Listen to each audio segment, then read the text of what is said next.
Hello and welcome to The Appointment. I'm Pranjal Sharma. Joining me today for a conversation is Dr. Ajay Mathur, who's the Director General of the Energy and Resources Institute. Dr. Mathur, so much of excitement about your leadership at TERI.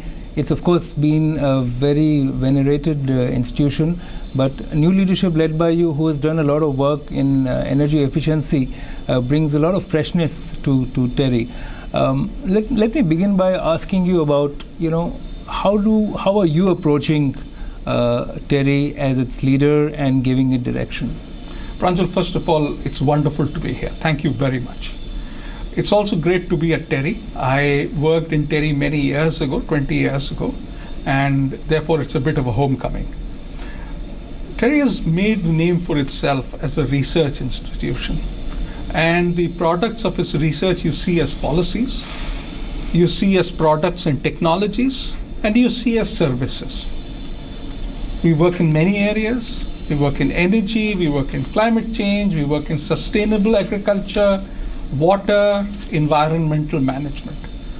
And the goal of all of this is so that you and I have got an alternative solution to how we use energy, water, and other resources. In a perhaps more responsible way. In a much more responsible way.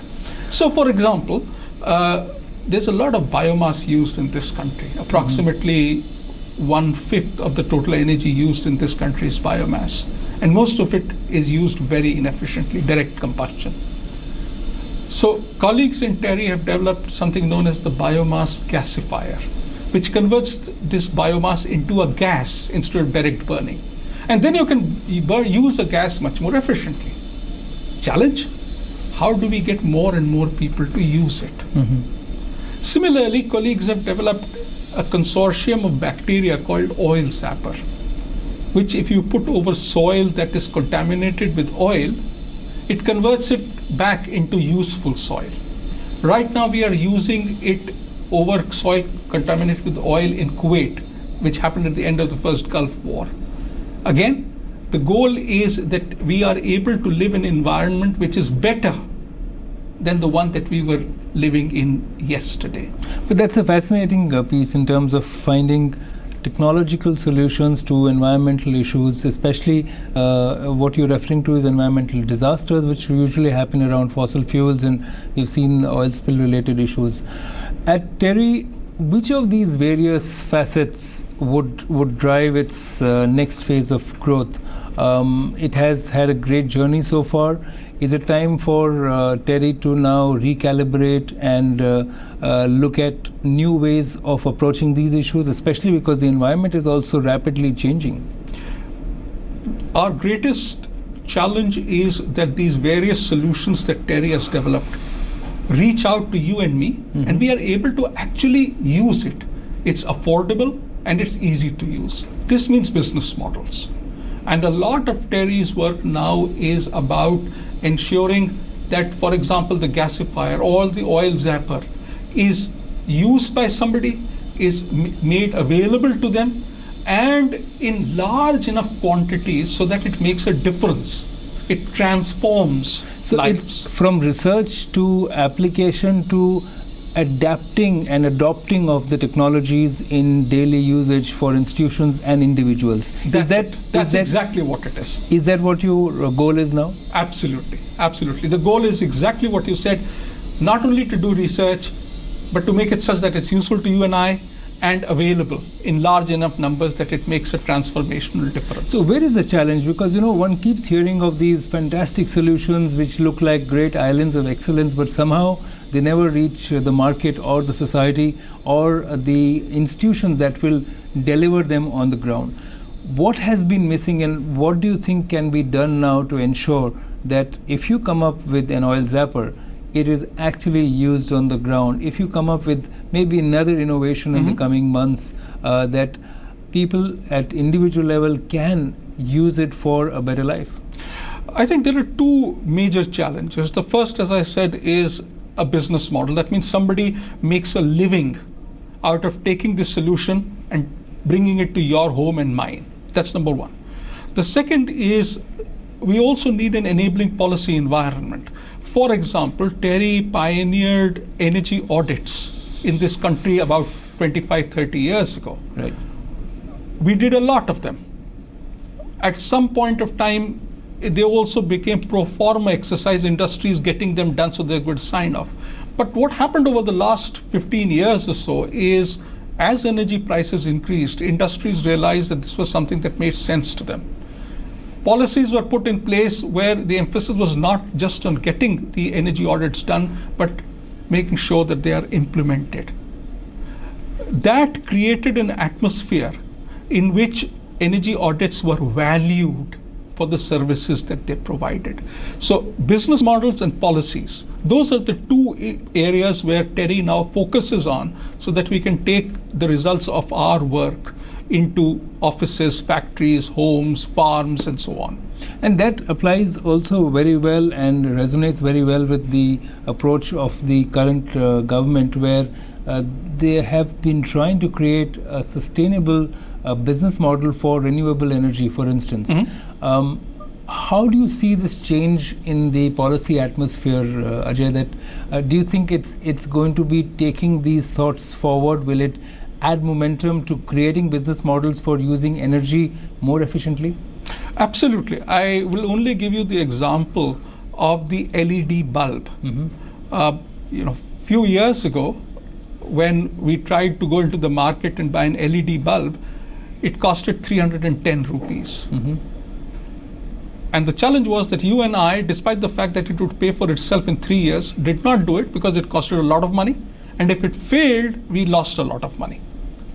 So the business model there was the creation of this new company, Energy Efficiency Services Limited, which through the electricity companies sold it to you and me as consumers, took 10 rupees a month through our electricity bills, said it will change the bulb if it fails, no questions asked, and then started procuring it in bulk. And the first procurement that they did in January 2014, it costed 310 rupees.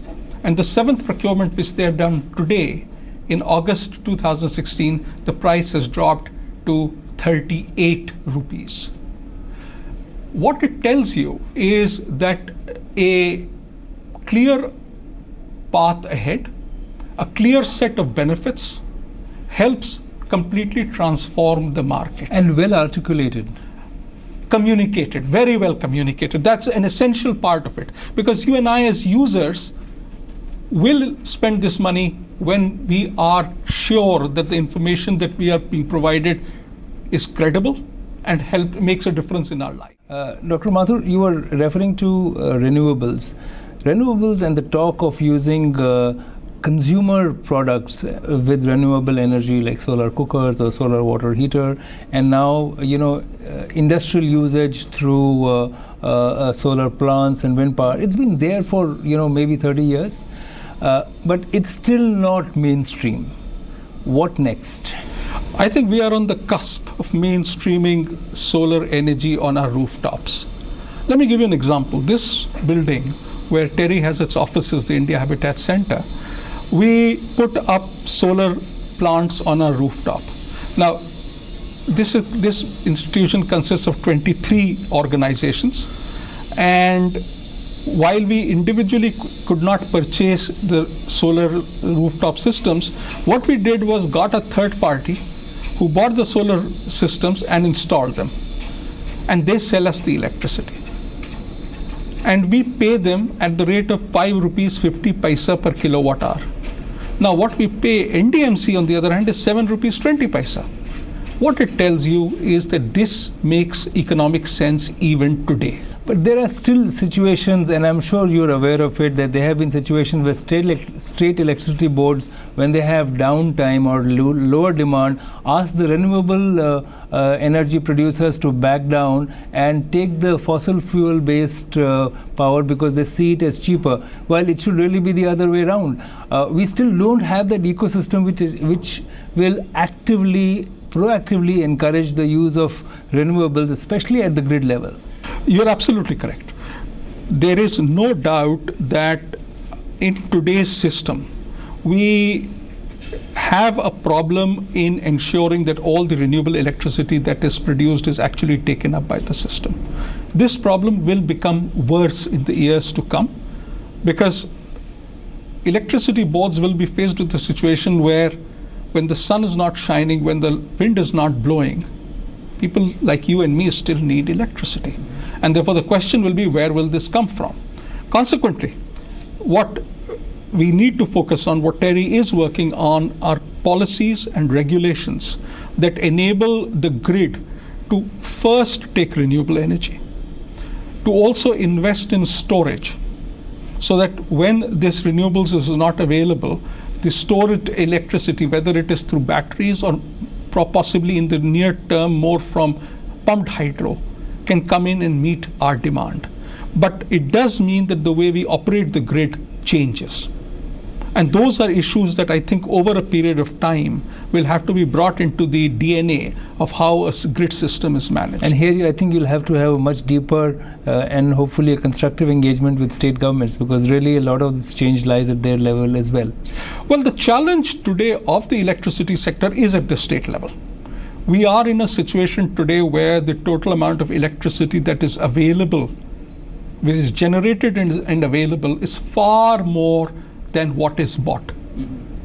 But state distribution companies often do not buy because they feel that every extra kilowatt hour of electricity that they buy, they make more loss on it. This is an issue that will need to be addressed by looking at how tariffs are developed at a state level. That's a good point. But let me switch track and talk about natural resources, another area where you have done a lot of work, and I think where the policy and the usage consumption ecosystem is still pretty primitive. What is required today to make the mining sector, which is becoming more modern, and where the policy framework is allowing more of the private sector presence? What needs to be done to ensure that while the private sector increases its activities for the better of the country, it still works within a very regulated framework of responsible mining? Pranjal, there are three separate things actually that needs to be done. The first is obviously efficiency in mining itself. The days when we could carve out huge caverns of coal and leave large pillars is gone. That's not possible. Consequently, mining regulations that promotes safe but efficient mining is the first part. The second is, how do you ensure that the resources that are mined are converted into value-added products with the greatest amount of economic efficiency? There we are talking really about for example, steel making or aluminum making. How do you make sure that the plants are efficient? The Perform, Achieve and Trade regulatory system is one way of doing it. The Department of Mines is working on a methodology to create 1 to 5 star mines. That's another methodology. And the third part is resource efficiency, or the circular economy. In other words, how does a copper company or a steel company create a business model that makes sense for it to pick up used material from the market and reuse it and provide you and I with products that are a mix of both used material as well as fresh material? So it's these three things together which will move us on a path towards greater resource use. Do you think Indian industry is doing enough on these three fronts?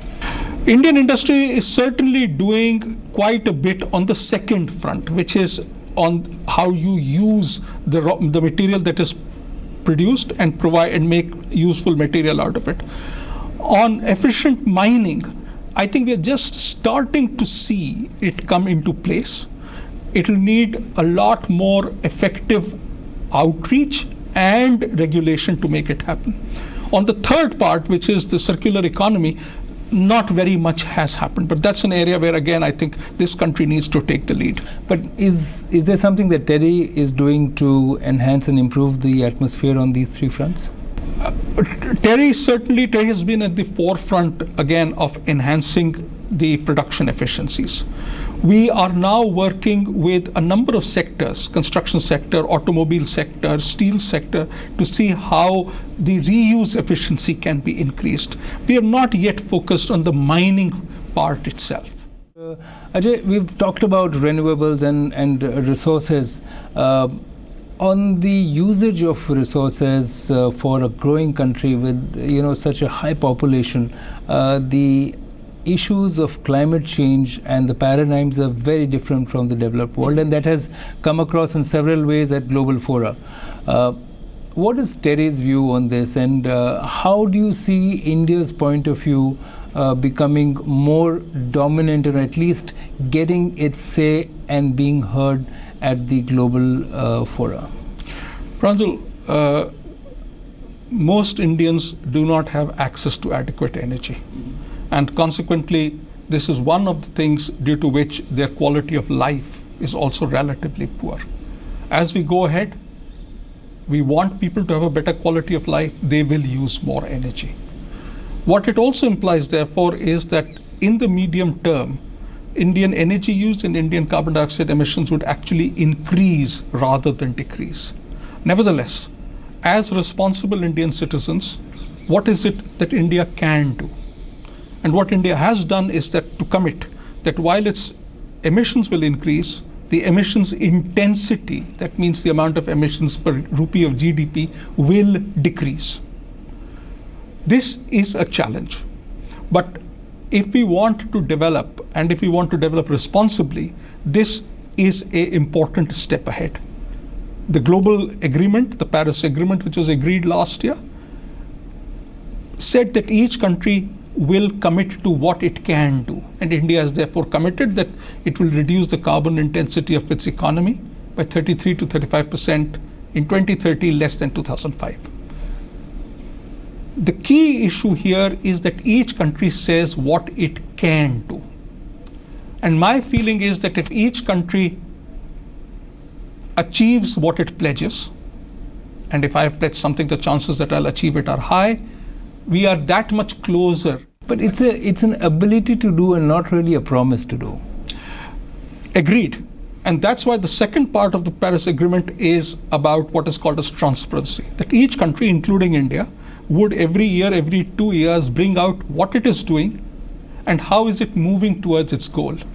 What it does is it converts a global political debate into a national political dialogue.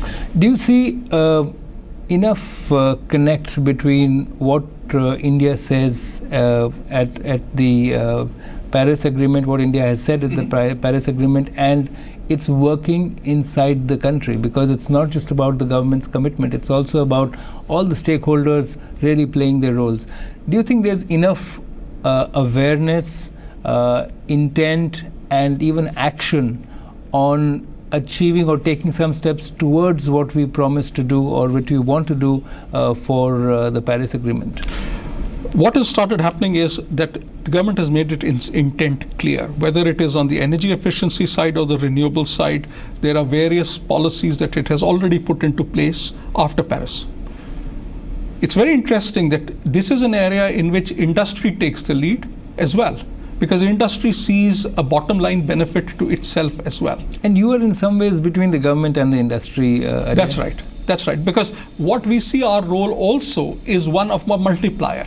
So if there are successful industries, there are successful models, how can you take it out to many, many more? You're also like a mentor. TERI is also like a mentor and an advisor and a chaperone to industries who really want to make that change. But my worry and question always is that are there enough companies and industries really wanting to walk the talk? So this is one of those things which is which builds on itself. So you have some, you make sure that enough people know about it. People know of the benefits that these companies have obtained by going on this path, help support other companies, and therefore help a snowball roll. That's where TERI's greatest strength lies. Do you see an improved willingness, or at least in your experience, maybe anecdotal, of companies coming to you for suggestions, advice, solutions? Let me give you an example. TERI manages something known as the TERI Council for Business Sustainability. The number of companies who have joined has dramatically increased, and more importantly, the number of companies which want us to help them create internal systems so that they can achieve these goals is also increased dramatically. To me, that is a step in the right direction. It's an indication of interest, but is it an indication of action? Okay, this is something which obviously time tells, but again, as I said, this is a snowball. So you have seen a core of industry make these efforts and reap the benefits. And now you're seeing a larger number of people doing it. And hopefully that number will keep on increasing so that ultimately a very large fraction of the industry is doing and achieving these goals. How can this be measured? Because again, Right. to go back into history, Ajay, the whole process and the concept of making environment a business model, that you reduce effluents and it's going to improve your bottom line and reduce your costs. These concepts have been there again for more than 2 decades in India. There have been clustered approach, and several industry associations have been trying to work on this. But it gives me the impression that everything still is like a pilot project. Right. We're still in a forever pilot stage. When does it go beyond that? Okay. So the answer is at 2 levels. One is if you look at the macro level, at the national level, and then you, for example, look at the energy use per GDP. Energy use per GDP in this country is declining at 2.5% a year, which means there are real investments occurring in how we don't use energy. Second, at the level of companies itself, yes, a lot of companies are doing things, but now the number of companies which are reporting on triple bottom line or are working through the carbon disclosure projects is now in the hundreds. Yes, it's not in the thousands, but it's in the hundreds. What we are seeing is that every year more and more companies come on board.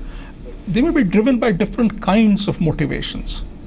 Some by the fact I also want to be there. Some by the fact that they've seen it makes a difference on their bottom lines. Some by the fact that it is very important for them to ensure that they reach out to the stakeholders who are around them. So there may be different motivations. But what we are seeing is that this is something which more and more corporates are finding that is in their own enlightened self-interest. And you're positive that it will improve? I see this as a snowball that is growing. And you are the one pushing the snowball? I would like to believe that TERI is the one which is helping the snowball grow in size.